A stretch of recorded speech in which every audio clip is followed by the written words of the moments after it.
He unfolded the cloth napkin like it was any other night, placed it on his lap, then slid a small printed photo under my wine glass. No words. No anger. Just that terrifying calm he'd perfected lately. I didn't dare look at it immediately. I just sat there pretending I didn't notice, pretending everything was fine. But my pulse was hammering so hard I could feel it in my ears. When I finally glanced down, I knew exactly which night it was from. The cabin. The fire. The swing chair. His hand in my hair. It wasn't even a clear shot, grainy and off-center, but there was no mistaking me. My lips parted, my dress strap slipping down my arm, my fingers laced with someone who definitely wasn't my husband. He didn't say a word as he reached for his water. He just took a slow sip, looked out the restaurant window, and asked if I wanted to order dessert. That's when I knew. He wasn't planning to confront me. He was going to make me unravel slowly, silently on his timeline. I had cheated at my bachelorette party. One time. One night. One awful decision I buried so deep, I thought it'd fossilize. I didn't know anyone had taken a photo. I didn't know anyone had kept it. And I never imagined it would land under a wine glass on our second anniversary. But that wasn't even the worst part. The worst part was the way he smiled at me when the waiter came back. Not angry. Not betrayed. Just superior. Like he knew I wasn't in control anymore. And he was right. Everything after that night became a chess game where I didn't know the rules. He stopped arguing with me, stopped reacting to anything I said. He just started winning. Quietly. Cruelly. He took up hobbies he used to laugh at, boxing, photography, even salsa dancing. Women flirted with him in public. He stopped wearing his ring. And when I asked if something was wrong, he smiled again and said, no. But don't you ever feel like you're standing beside someone you've already outgrown? He was talking about me, but he said it like I should be the one wondering that. I thought I could live with the guilt. But I didn't realize I'd be living inside someone else's revenge, not the screaming, door-slamming kind. No. This is worse. This is elegant punishment. And I think it's just beginning. That night, I barely slept. I kept replaying the way he slipped that photo under my glass, like it was a receipt for something I owed. He never mentioned it again. Never asked questions. Never said the word cheating. And that silence is what's slowly tearing my mind to shreds. I started doing things I never used to do. Checking his phone when he showered. Reading the comments under his Instagram posts. Watching his reflection when he left the room, trying to decode his body language like it held some kind of hidden map of his revenge. But the most disturbing part? He was thriving. Like genuinely coming alive for the first time. He'd started going out every Thursday night. Always dressed in dark jeans, a button-up shirt with rolled sleeves, and that faint trace of cologne I didn't even know he owned. He stopped telling me where he was going. I only knew it was Thursday because that's when he'd switch out the watch I bought him for the sleeker, newer one I'd never seen before. I asked him once half-joking if he was seeing someone. He looked up from his book, smiled softly, and said, would it matter if I was? I don't remember what I answered. I think I laughed. But something inside me snapped that night. Because yes, it would matter. I was still his wife. I still made dinner. Did laundry. Kissed him in the morning. And every second of my day was tainted by a mistake I couldn't erase. But he didn't want my apologies. He didn't want honesty. He wanted power. And he was collecting it in pieces. Slowly. Patiently. And with terrifying precision. The next Thursday I followed him. I know how that sounds. I told myself I wasn't stalking him, just protecting what was mine. But when he pulled up to a quiet bar on the edge of town, stepped out of his car, and was immediately greeted by a tall brunette in red heels, I nearly threw up. She kissed his cheek like they'd done it 100 times before. He placed his hand gently on her lower back. And then they disappeared inside. I didn't go in. I couldn't. Instead, I sat in my car, hand trembling over the steering wheel, staring at my own reflection in the window. I looked old. Sad. Nothing like the woman who used to make him laugh so hard he'd fall off the couch. I waited exactly 42 minutes before driving home. I beat him there. I was already in bed, pretending to sleep when he walked in. He didn't even check if I was awake. Just showered, dressed in a t-shirt, and laid down on the far edge of the bed as if we were just two strangers renting the same mattress. The next morning, he left a note on the counter. No words. Just a quote printed in the center of a blank card. Some betrayals don't need punishment. They just need distance. I stood there, holding the card with wet hands, wondering if he'd ever touch me again. He hasn't. Not since that night at the restaurant. And here's the part that haunts me. I used to see Jeremy as soft, timid, predictable, a man I could always count on but never fear. Now I'm terrified of what he's becoming.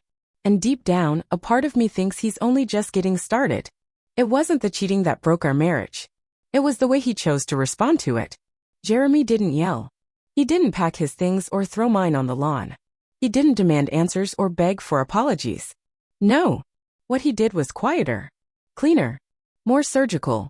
He started replacing me. Not physically. Not with another woman, not yet at least. He started replacing me in places I didn't know I lived. His Spotify playlists were full of songs we never listened to together. He cooked meals I'd never seen him prepare before, elaborate, colorful, plated like a restaurant. He bought new sheets, new art for the hallway, new coffee. He never said why. But I knew. Every little change was a message: you don't exist here anymore. I tried to hold on to the pieces that still felt like us. I suggested movie nights. He said he was too tired. I offered weekend trips. He said he had deadlines. Even when I reached for his hand on the couch, he'd twitch slightly, as if my touch startled him. And the worst part? He never once mentioned that night. Not the photo. Not the man. Not the betrayal. He let me sit in the silence of it. Like he was giving me space to destroy myself from the inside out. And it was working. I started second-guessing everything. Every word I said. Every move I made. I scrubbed the counters twice. Rearranged the pantry. I even Googled how to be emotionally present in a marriage at 2 a.m. and took notes like I was cramming for a final exam I was already failing. But nothing cracked him. Until one night, 2 weeks after I followed him, I came home and found a black box on the kitchen counter. No note. No tag. Just a small, perfectly folded box. Inside it was a necklace. I'd never seen it before. At first, I thought maybe it was an anniversary gift, some small flicker of hope that he wanted to fix us. But then I realized. It wasn't for me. The chain was too short. The pendant too delicate. It wasn't my style at all. And when I looked in the trash, I found the receipt, buried beneath a used tea bag and a napkin with lipstick on it. Lipstick I didn't wear. Her name was written on the receipt, custom engraving for Delaney. Delaney. Now she had a name.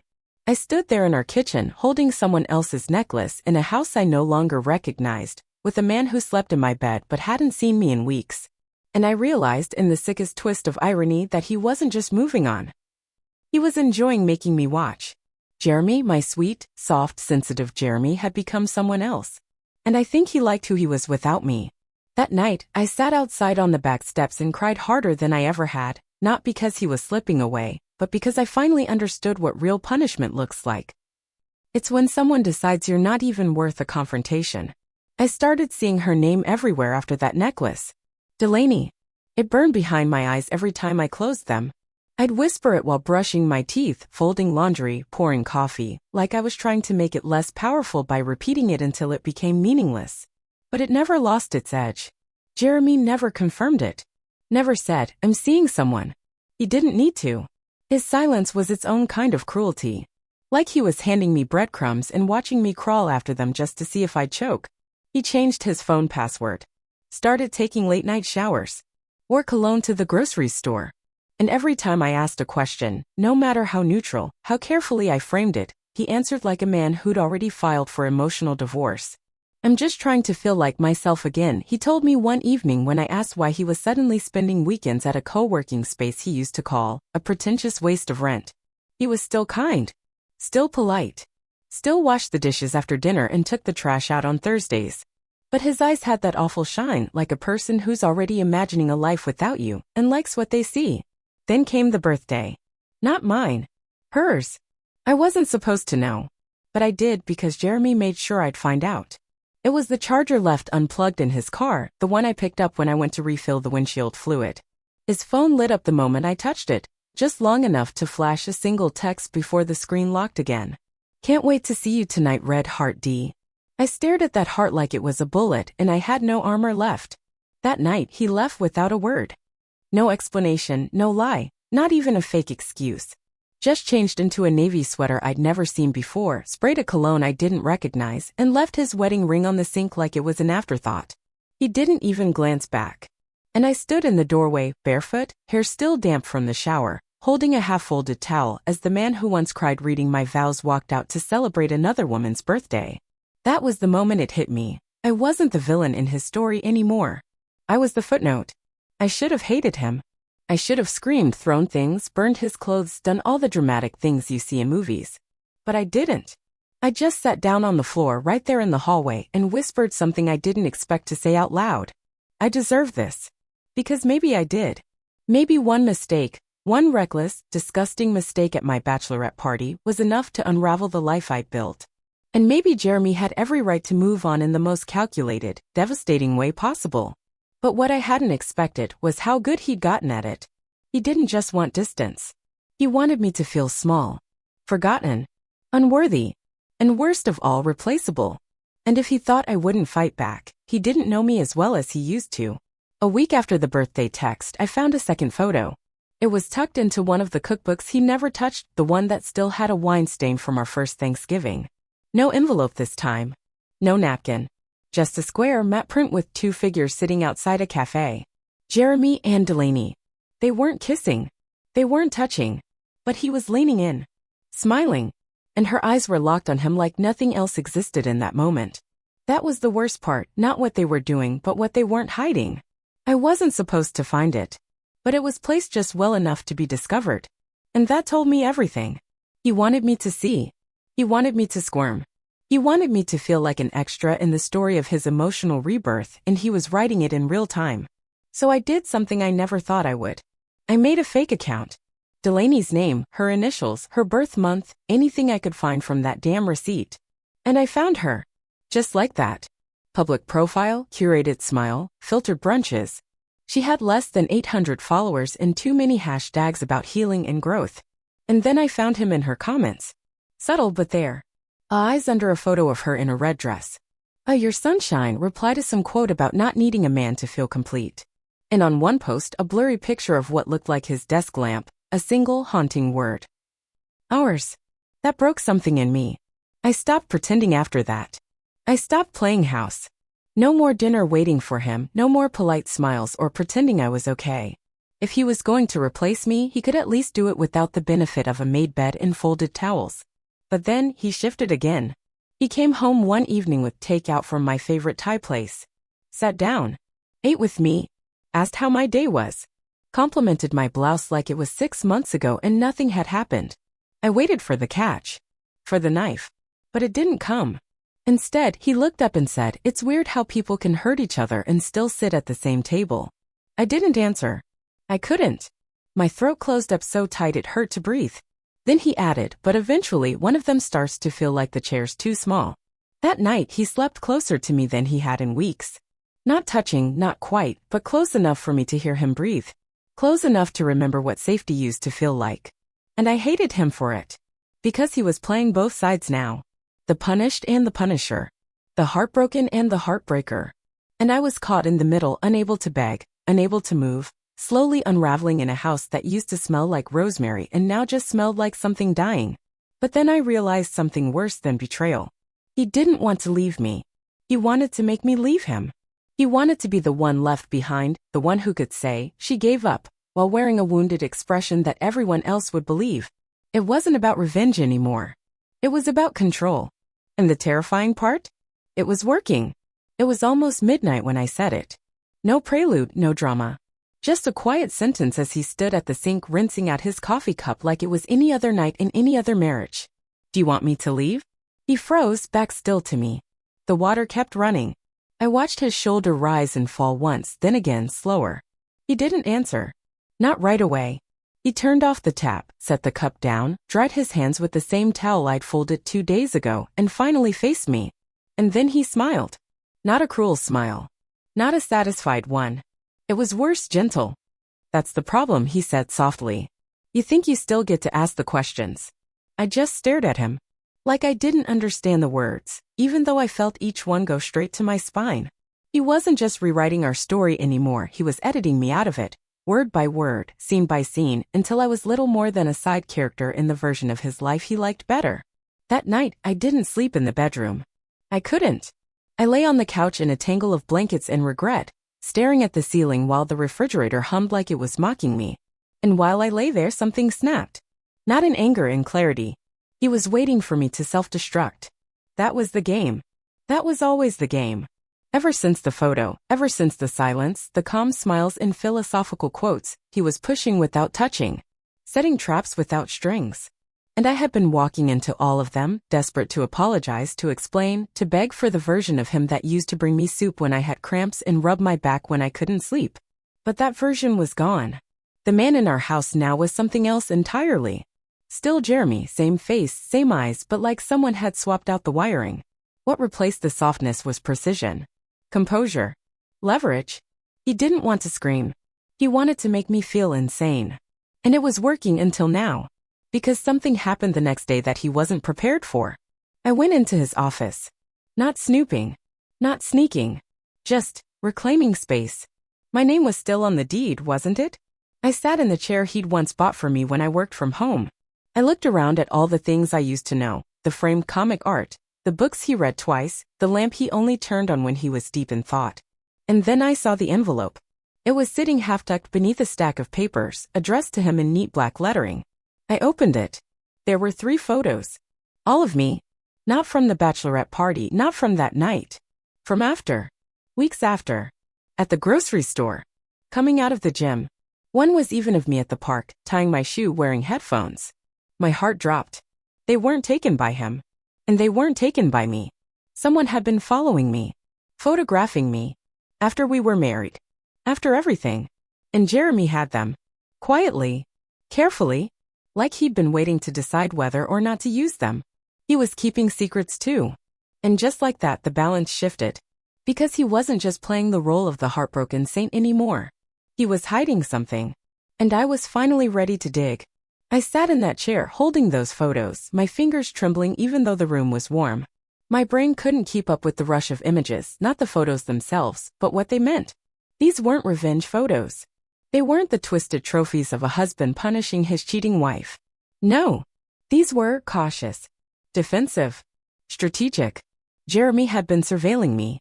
Or at the very least someone had, and he knew about it. Suddenly everything felt different. The detachment. The mind games. The emotional withdrawal. It wasn't just the aftermath of betrayal. He wasn't just punishing me for what I did at the cabin. He was protecting something. From me. I opened the drawer where the envelope had been hidden and found a slim USB drive inside a plastic sleeve. No label. I slid it into my laptop without thinking, heart pounding, lungs tight. The folder inside was named L_monitor. There were more photos. Dozens. Across several months. Different outfits, different places. Me at the pharmacy. Me at lunch with my sister. Me walking out of a hair salon looking exhausted. And then something else. Audio files. The first one started with my voice. My voice. Laughing. Talking to someone. Are you serious? That man cannot take a hint. I'm married, not blind. Laughter. Ice clinking. Another woman's voice, Corinne. Please. You've got options, babe. He's barely present anyway. I recognized it immediately. A conversation from 6 months ago. We were at a wine bar. I remember being tipsy, irritated after Jeremy canceled a date night again. I'd vented. Stupidly. But we were alone, or so I thought. Jeremy had a recording. He'd been recording me. I scrolled through more. Conversations I didn't know had been saved. One at the gym. One on the phone. One where I cried in the bathroom and whispered to myself, you did this. This is your fault. He'd compiled a digital archive of my collapse. Why? I backed away from the laptop like it might bite. My own house didn't feel safe anymore. My own husband, the one I had hurt, yes, but also the one I had tried to rebuild with, had turned into someone else entirely. Someone calculated. Cold. Maybe even dangerous. And yet he still kissed me goodbye in the mornings. Still brought in the mail. Still pretended he was simply healing. But healing people don't wiretap their wives. They don't sit on audio files like weapons, waiting for the perfect moment to strike. That night, I didn't speak to him. I just observed. Watched the way he dried his hands. The way he closed the fridge with his foot. The way he pretended not to glance at my phone screen as I texted. He knew. He knew I'd found the photos. And he didn't flinch. I think he wanted me to. He wanted the pressure to build until it cracked me in half. He wanted me to spiral. To leave on my own so he could stand there in the wreckage and say, see? I didn't need to push. But something inside me, something I thought I'd lost after that one stupid night with Dallas, finally came back to life. I wasn't going anywhere. If he wanted a war, I'd give him one. Not loud, not violent, but just as surgical as his silence. Because now I had a question of my own. What exactly is Jeremy hiding? And why does he look so damn nervous every time I bring up the name Corinne? I didn't sleep that night. Instead, I sat at the kitchen island, the USB drive beside me, the photos spread out like puzzle pieces from a nightmare I was finally ready to wake up from. I had played every angle in my mind, every possibility. Jeremy was preparing for divorce. Jeremy was gathering evidence. Jeremy was setting me up to fail and walk away with nothing. But the one scenario I hadn't considered? That Jeremy wasn't trying to hurt me. He was trying to understand me. When the sun came up, I didn't move.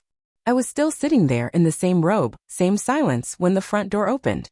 He stepped inside, coffee in one hand, dry cleaning in the other, like it was any other Thursday.